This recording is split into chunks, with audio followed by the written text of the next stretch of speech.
विद्यार्थी मित्रांनो नमस्ते। आज आपण पाहणार आहोत भाग 1 मधील तिसरं प्रकरण अंकगणिती श्रेणी। या अंकगणिती श्रेणीमध्ये आपण या घटकावर थोडासा प्रकाश टाकणार आहोत। त्यामध्ये प्रथम क्रमिका म्हणजे आपण काय शिकणार आहोत, त्यानंतर अंकगणिती श्रेणी म्हणजे काय आपण पाहणार आहोत, त्यानंतर अंकगणिती श्रेणीचे n वे पद आपण पाहणार आहोत आणि अंकगणिती श्रेणीतील n पदांची बेरीज आपण पाहणार आहोत। नैसर्गिक संख्याप्रमाणे विशिष्ट क्रमाने मांडलेल्या संख्या समूहाला क्रमिका किंवा आपण त्याला सिक्वेन्स म्हणतो। त्यानंतर आपण पाहणार आहोत क्रमिकेतील पदे, टर्म्स इन अ सिक्वेन्स। या क्रमिकेमध्ये जे पद असतात त्याला आपण कसं संबोधतो, कसं लिहितो आपण पाहणार आहोत। पहा, जर पहिलं पद असेल, क्रमिकेमधलं पहिलं पद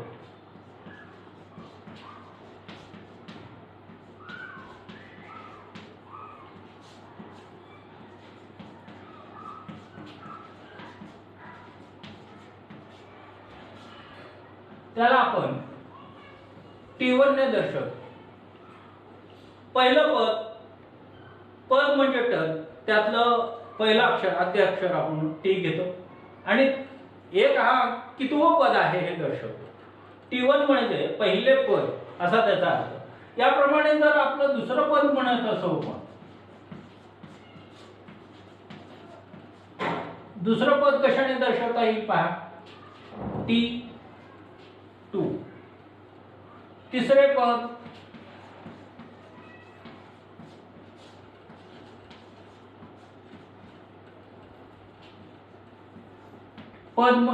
टी ने दर्शवतो आणि कितवं पद हे दाखवण्यासाठी अंक वापरतो, तिसरं पद। याप्रमाणे आपल्याला चौथे पद, पाचवे पद आणि शेवटी आपल्याला जर n वे पद लिहायचं असेल तर ते आपण Tn असं लिहितो। n म्हणजे संख्या आहे, कोणतीही धन संख्या आहे आणि समजा इथं n ची किंमत जर 9 ठेवलं तर आपण म्हणू शकतो हे नववे पद आहे। म्हणजे n पद जर आपल्याला लिहायचं असेल तर ते आपल्याला Tn या चिन्हाने किंवा Tn ने आपण संबोधतो किंवा लिहितो। हे समजलं मित्रांनो? ठीक आहे। त्यानंतर आपण पाहणार आहोत काही क्रमिका आणि त्या क्रमिकेचा थोडासा अभ्यास करणार आहोत। विद्यार्थी मित्रांनो, काही क्रमिका इथं तुमच्या समोर लिहिलेल्या आहेत। या क्रमिकेचा थोडासा आपण अभ्यास करणार आहोत।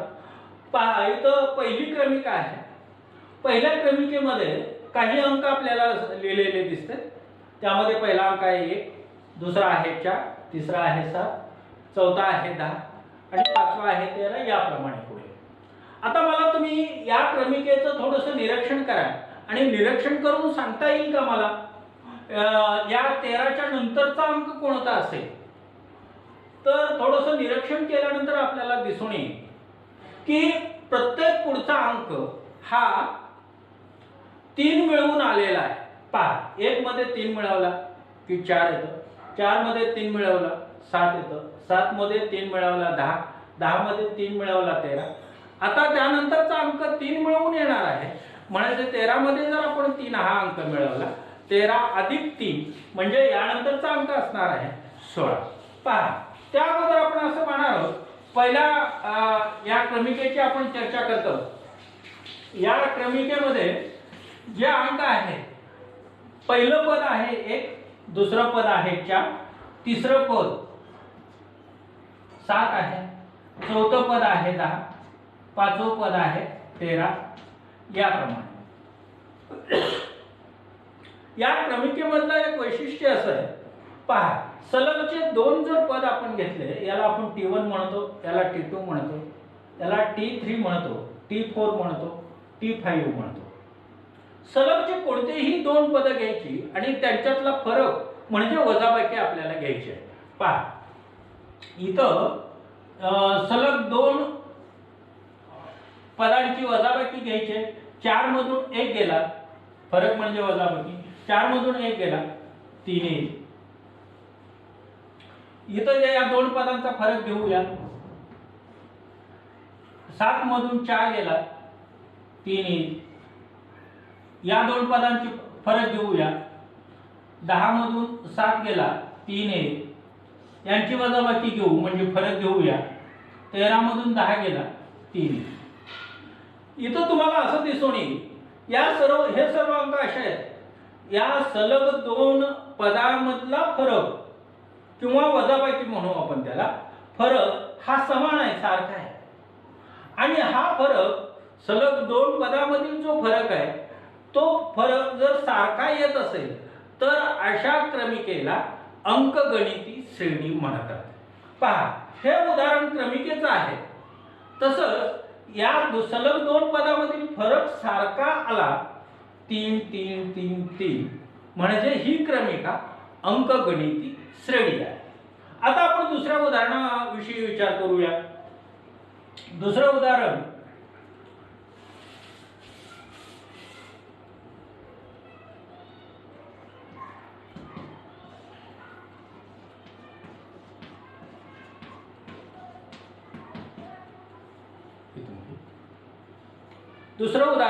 पहा, 3 आहे 3 आहे 3 आहे 3 म्हणजे या क्रमिकेमधला प्रत्येक घटक हा 3 3 3 आहे.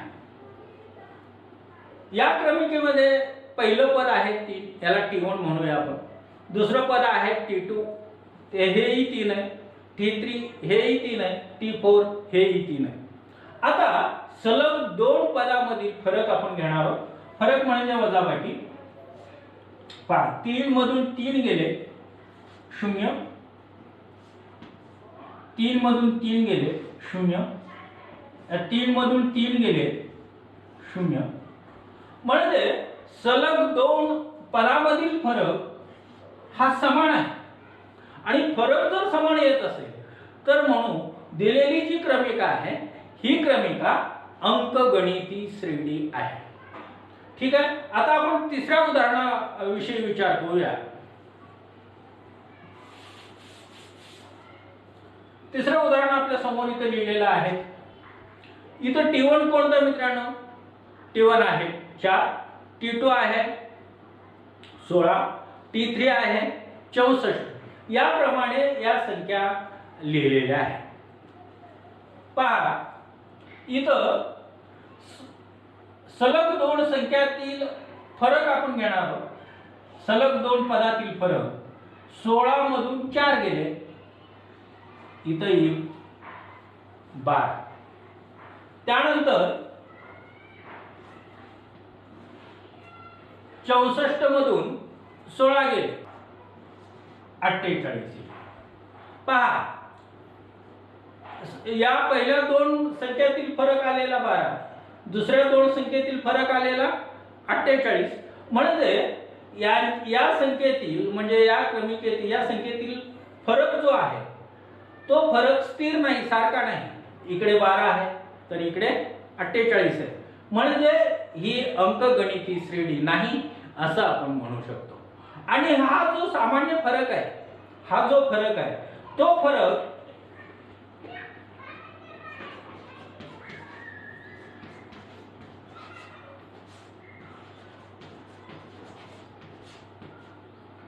D या इंग्रजी मुळाक्षराने दाखवतात आणि पहिलं पद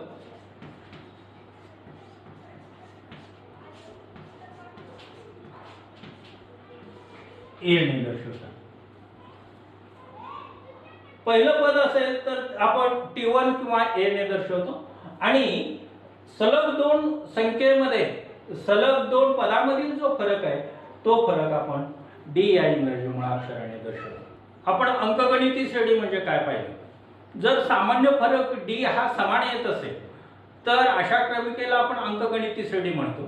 परंतु जर सामान्य फरक D हा सारखा नसेल तर अशा क्रमिकेला आपण भूमितीय श्रेणी अशी म्हणतो. या वर्षामध्ये फक्त आपण अंकगणिती श्रेणीचा विचार करणार आहोत. अंकगणिती श्रेणीमध्ये पहा, एक उदाहरण इथं दिलेलं आहे तुमच्या समोर. दिलेल्या क्रमिकेतील पुढील 3 पदे लिहा. एक अंकगणिती श्रेणी दिलेली आहे, क्रमिका तुमच्या समोर दिलेली आहे. इथं 3 पदे दिलेली आणि त्याच्या नंतरची येणारी 3 पदं कोणती असतील ते आपल्याला लिहायचे. पहा, यांच्यातला फरक आपण पहिल्यांदा काढणार आहोत. डी ची किंमत काढणार आहोत. डी बरोबर, हे पहिलं पद आहे, दुसरं पद आहे. दुसऱ्या पदातून पहिलं पद आपल्याला वजा करायचं. दुसरं पद आहे 70 आणि पहिलं पद आहे 100. 70 मधून 100 गेले, वजा 30 राहतं. इथं पाहूया आपण. डी बरोबर तिसरं पद आहे. तिसऱ्या पदातून आपल्याला दुसरं पद वजा करायचं. 40 वजा 70 हे येतं वजा 30. पहा, सामान्य फरक आपण डी ने दर्शवतो आणि हा समान आहे, वजा 30 वजा 30. म्हणजे ही क्रमिका अंकगणिती श्रेणी आहे. मग आपल्याला याच्यामध्ये वजा 30 मिळवून पुढचा अंक लिहिता येतो. 40 मध्ये जर वजा 30 मिळवलं म्हणजे 40 मधून 30 वजा केले तर या पुढचा अंक येतो 10. इथं पुन्हा लिहूया आपण. 100 70 40. 40 मधून जर आपण 30 वजा केले म्हणजे वजा 30 मिळवले याचा अर्थ 30 वजा केले असा होतो. ते येईल 10. त्यानंतर वजा 30 मिळवायचं, ते येईल वजा 20. वजा 20 मध्ये वजा 30 मिळवायचं, ते येईल वजा 50. याप्रमाणे आपल्याला या 3 पदाच्या पुढील अंक आपल्याला लिहिता येतात. आपल्याला हे लक्षात ठेवूया. या सदराखाली या गोष्टी आपल्याला लक्षात ठेवायचे किंवा आतापर्यंत आपण जे काही पाहिलं ते इथं आपल्याला बोर्डवर आपल्या समोर दिसतंय. त्यामध्ये सुरुवातीला आपण अंकगणिती श्रेणी म्हणजे काय पाहिलं होतं. जर क्रमिकेमध्ये Tn+1 वजा Tn म्हणजे फरक जर स्थिर असेल, सारखा असेल तर त्या क्रमिकेला आपण अंकगणिती श्रेणी म्हणतो. त्यानंतर क्रमांक 2 ला पहा. अंकगणिती श्रेणीतील 2 क्रमागत पदातील फरक आपण डी अक्षराने दर्शवतो. क्रमांक 3, डी हा फरक धन असू शकतो, ऋण असू शकतो किंवा शून्य असू शकतो. आणि शेवटचं चौथं, पहिलं पद ए आणि सामान्य फरक जर डी असेल तर ती अंकगणिती श्रेणी ए, ए अधिक डी, ए अधिक 2D, ए अधिक 3D याप्रमाणे ती अंकगणिती श्रेणी असू शकते. मित्रांनो, यानंतर आपण पाहणार आहोत सराव संच. सराव संच 3.1 मध्ये प्रश्न पहिला पहा विद्यार्थी मित्रांनो. काय खालीलपैकी कोणत्या क्रमिका अंकगणिती श्रेणी आहेत? ज्या अंकगणिती श्रेणी असतील त्यातील प्रत्येकाचा सामायिक फरक काढा असा प्रश्न आहे. पहा, आपण एक उदाहरण घेतलेलं आहे. 2, 5/2, 3, 7/2, टिंब. पहा, ही अंकगणिती श्रेणी आहे का आपण पाहणार आहोत. क्रमागत 2 पद आहेत तर त्या क्रमागत 2 पदातील आपण फरक घेणार आहोत. डी बरोबर हे T2 आहे, T2 वजा T1 बरोबर 5/2 मधून आपल्याला 2 वजा करायचं. इथं छेद काय नाही म्हणजे 1 असतो. पहा, 5 वजा 4/2 हे कसं आलं पहा. या दोघांचा गुणाकार करतो आपण. 5 × 5. त्यानंतर या दोघांचा गुणाकार करतो 2 2 4 वजा 4 इथं लिहिलं आणि छेदांचा गुणाकार करतो 2 1 2. 5 मधून 4 गेले 1 राहतो, छेद 2 आहे तसंच. याप्रमाणे पहिल्या 2 पदातील फरक आपण काढला, तो फरक आला 1/2. त्यानंतर पुढच्या तिसऱ्या आणि दुसऱ्या पदातील आपण फरक काढणार आहोत. T3 वजा T2. T3 आहे 3 वजा T2 आहे 5/2. इथं पुन्हा छेद काही नसतं म्हणजे 1 असतं. पुन्हा त्याचप्रमाणे बेत्रिक 6 हे वजा चिन्ह आहे तसंच या दोघांचा गुणाकार 5 1 5 छेद 2 आहे तसंच. इथं 6 मधून 5 गेले 1 आहे छेद आहे तसाच 2. त्यानंतर चौथ्या आणि तिसऱ्या पदातील फरक आपण काढणार आहोत.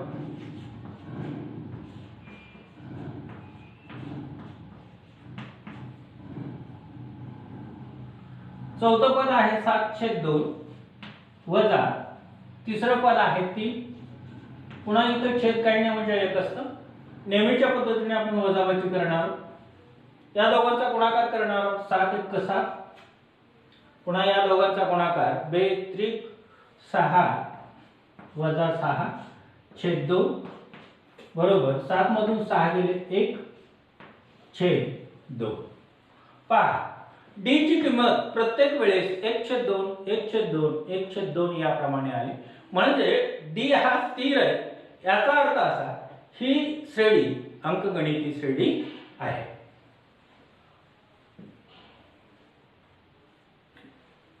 अंकगणिती श्रेणी आहे आणि d ची किंमत आपण काढलेली ती येते 1/2. यानंतर आपण दुसरं उदाहरण घेणार आहोत.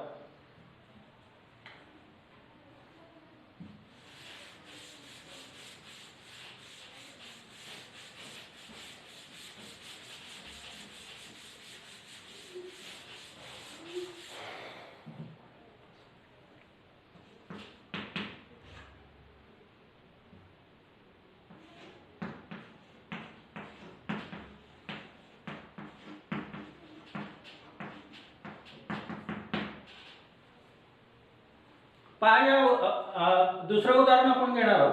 दुसऱ्या उदाहरणामध्ये पहा पहिलं पद आहे 0.3, दुसरं पद आहे 0.33 आणि तिसरं पद आहे 0.333 याप्रमाणे. त्यानंतर आपण d ची किंमत काढूया. d म्हणजे पहा इथं दुसऱ्या पदातून पहिलं पद वजा करायचं t2 वजा t1 बरोबर 0.33 वजा 0.3 यांची वजाबाकी आपल्याला करायची आहे. ही वजाबाकी 0.03. त्यानंतर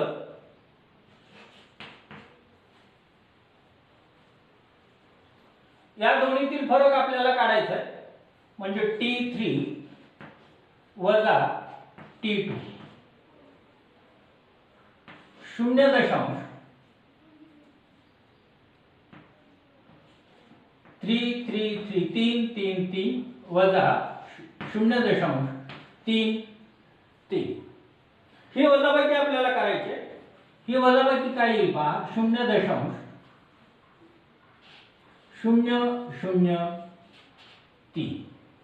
पहा इथं पहिला d ची किंमत t2 वजा t1 मध्ये 0.03 आलेली आणि t3 वजा t2 याच्यामध्ये d ची किंमत आलेली 0.003. याचा अर्थ असा इथं d ची किंमत समान नाही म्हणजे दिलेली श्रेणी ही अंकगणिती श्रेणी नाही.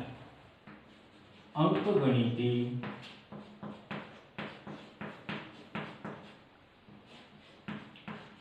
श्रेणी नाही. सामान्य फरक सारखा नाही त्यामुळे आपल्याला इथं d ची किंमत लिहिता येत नाही किंवा लिहायची गरज नाही कारण ही दिलेली क्रमिका ही अंकगणिती श्रेणी नाही. पहिल्यामध्ये आपण हे तिसरं उदाहरण घेतो. पहिलं पद आहे 3, दुसरं पद आहे 3 अधिक वर्गमुळात 2, तिसरं पद आहे 3 अधिक 2 वर्गमुळात 2 आणि चौथं पद आहे 3 अधिक 3 वर्गमुळात 2. पहा इथे d ची किंमत आपण काढूया t2 वजा t1 बरोबर 3 अधिक वर्गमुळात 2 मधून हे वजा करायचं आहे 3 अर्थात इथे येईल वर्गमुळात 2 त्यानंतर तिसऱ्या पदातून दुसरं पद वजा करायचं आहे. T3 वजा T2 3 अधिक 2 वर्गमुळात 2 वजा 3 अधिक वर्गमुळात 2 यांचीही वजाबाकी वर्गमुळात 2. त्यानंतर चौथ्या पदातून हे तिसरं पद वजा करायचं आहे. T4 वजा T3 3 अधिक 3 वर्गमुळात 2 वजा 3 अधिक 2 वर्गमुळात 2 यांची वजाबाकी वर्गमुळात 2. म्हणजे दिलेली क्रमिका ही अंकगणिती श्रेणी आहे, कारण इथं d ची किंमत 7 वर्गमुळात 2 वर्गमुळात 2 आणि वर्गमुळात 2 आहे. म्हणजे सामान्य फरक हा सारखा आहे. इथं d ची किंमत आपल्याला लिहायला हवी. d बरोबर वर्गमुळात 2 आणि ही क्रमिका अंकगणिती श्रेणी आहे. याप्रमाणे प्रश्न पहिल्यातील राहिलेली उदाहरणं तुम्ही मला सोडून व्हॉट्सअपवर पाठवणार आहात. सराव संच 3.1 मधील प्रश्न दुसरा. अंकगणिती श्रेणीतील पहिले पद a व सामान्य फरक d असेल तर अंकगणिती श्रेणी लिहा. लक्षात ठेवा मध्ये क्रमांक 4 ला आपण काय लिहिलं होतं पहा. जर a हे पहिलं पद असेल आणि d सामान्य फरक असेल तर ती अंकगणिती श्रेणी a, a अधिक d, a अधिक 2d याप्रमाणे ती अंकगणिती श्रेणी असते. तर आपण पहिलं पद लिहिणार आहोत. पहिलं पद काय असतं? a. a म्हणजे आहे वजा 3. म्हणजे पहिलं पद आलेलं पहा. पहिलं पद आहे वजा 3. T2 आपण लिहिणार आहोत दुसरं पद. दुसरं पद असतं a अधिक d. a म्हणजे वजा 3. याच्यामध्ये मिळवायचं आहे आपल्याला हा 1/2. इथं छेद काही नाही म्हणजे 1 असतं. नेहमीप्रमाणे आपण बेरीज वजाबाकी अपूर्णांकाची करतो त्याप्रमाणे करायचं. 2 त्रिक 6 हे ऋण चिन्ह आहे तसंच अधिक 1 गुणिले 1 1 छेद 2. याचा अर्थ 1 मधून 6 गेले ऋण 5 छेद 2 याप्रमाणे हे दुसरं पद असेल. त्यानंतर T3 आपल्याला काढायचं आहे. T3 असतं a अधिक 2d. a आहे ऋण 3. इथं छेद काही नाही म्हणजे 1 असतं अधिक 2d म्हणजे 2 गुणिले 1/2.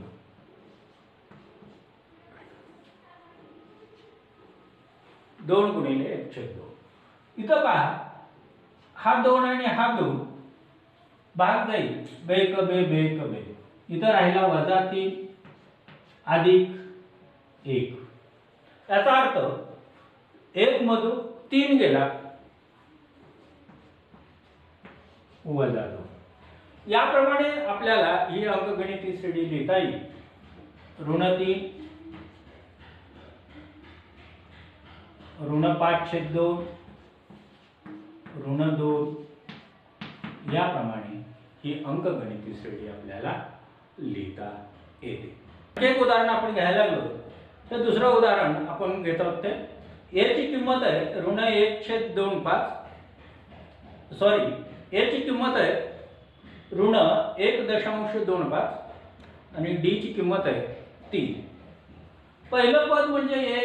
T1 बरोबर a असतं. हे ऋण 1.25. त्यानंतर T2 आपल्याला काढायचं आहे. ते असतं a अधिक d म्हणजे ऋण 1.25 अधिक 3 ते येईल 1.75. त्यानंतर आपण T3 काढणार आहोत. T3 1 अधिक 2d बरोबर ऋण 1.25 अधिक 2 गुणिले 3 म्हणजे ऋण 1.25 गुणिले अधिक याचा गुणाकार करायचा आहे बेत्रिक 6. 6 मधून आपल्याला 1.25 वजा करायचं, तर हा गुणाकार येईल 4.75 याप्रमाणे. T1 T2 T3 ऋण 1.25 1.75 4.75 ऋण 1.25 1.75 4.75 ही अंकगणिती श्रेणी असेल. मित्रांनो, हा प्रश्न तिसरा आहे सराव संच 3.1 मध्ये. खालील प्रत्येक अंकगणिती श्रेणीसाठी पहिले पद व सामान्य फरक काढा. ते उदाहरण पहा. 5,1, -3, -7, टिंबडी. आपल्याला याच्यातलं पहिलं पद सहजासहजी सांगता येतं. पहिलं पद आहे 5, म्हणजे a बरोबर, त्याला आपण T1 म्हणतो, बरोबर 5. आपल्याला d काढायचा आहे, सामान्य फरक काढायचा आहे. पहा इथं 1 - 5,